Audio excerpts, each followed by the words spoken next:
थांलाय फैलाय जाबा जोङो मा होनोमोनलाय लामा थांलाय फैलाय जाबा जोङो दामपारा जोबोद फैयो ओमफ्राय बेयावहायो मा होनोमोनलाय जोङो हाद्रि जानांगौ जायो आरो ओमफ्राय बेयावनो जोङो सोरबा गगा मोननाय लोमजानाय जायो आरो ओमफ्राय बे लामाया मा होनोमोनलाय जों साइकेलजों फैयोना बियो बाज्ल' जानानै ओमफ्राय जोङो मा होनोमोनलाय साइकेला थाब गाज्रि जानो हमो सोरनाबा लिक जालाङो ससेनिफ्रायनो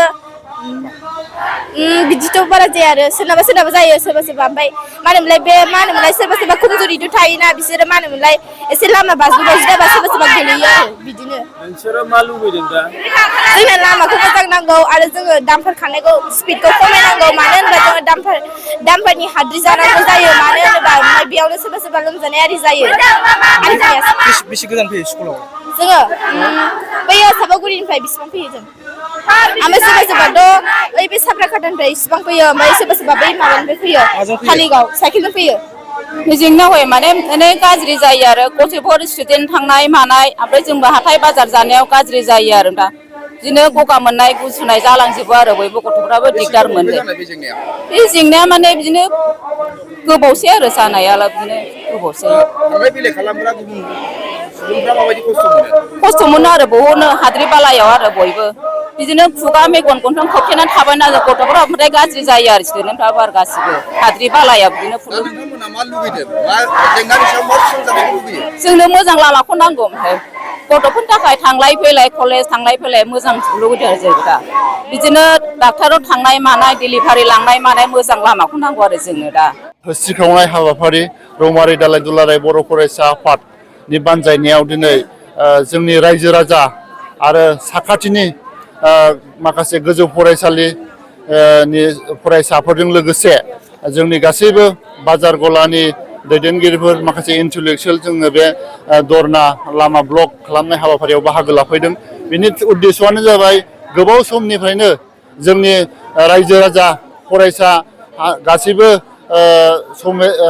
गासैबो बे जाथायाव दिनै हाद्रि बालानि जाथायाव जोङो गोग्लैसोनानै दङ साखाथि बाखाथियाव थाग्रा जोंनि रायजो राजा आइ आफामोना जानाय लोंनायनिफ्राय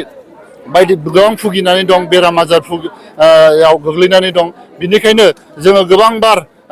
जिल्ला बेंगिरि आरो गोबां बार जोङो मेम'रेन्डाम होबाय बिथांमोननो अब्लाबो बिथांमोना बे सलुसनखौ दिनैसिम मावनानै होआखै बिथांमोनजों रौमारि दालाइ दुलाराय बर' फरायसा आफादा मोनसे जख'न्दाय जदोंमोन बेहाय बिथांमोना रादाय होदोंमोन जे बिथांमोना मोनसे रिसुलुसन पास खालामदोंमोन बिथांमोना जेब्लासिम लामा जायागौमानि बिथांमोना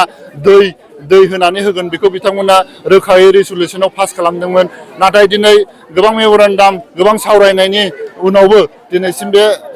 समस्याया जोबनानै थाङाखै बेनिखायनो जोङो दिनैनि बे हाबाफारिजों जोङो बुंनो सानदों जाहाथे बे लामा जायागौमानि जाहाथे डाम्पार ट्रेक्टर बायदि खारनाया बन्द' जानांगौ आरो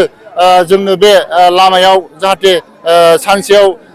खेबनै दै होनानै होयो फरायसाफोरनि थाखाय बेखौ जोङो खावलायनाय थाबाय हान्थामेला खालामग्रा गुबुन जायगानि मानसिफ्रा माबायदि खस्थ' मोनलाङो दिनै हान्था मेलानि खेथ्रआव बुङोबा जोंहा गोबां फालांगिरिफोर दङ गोबां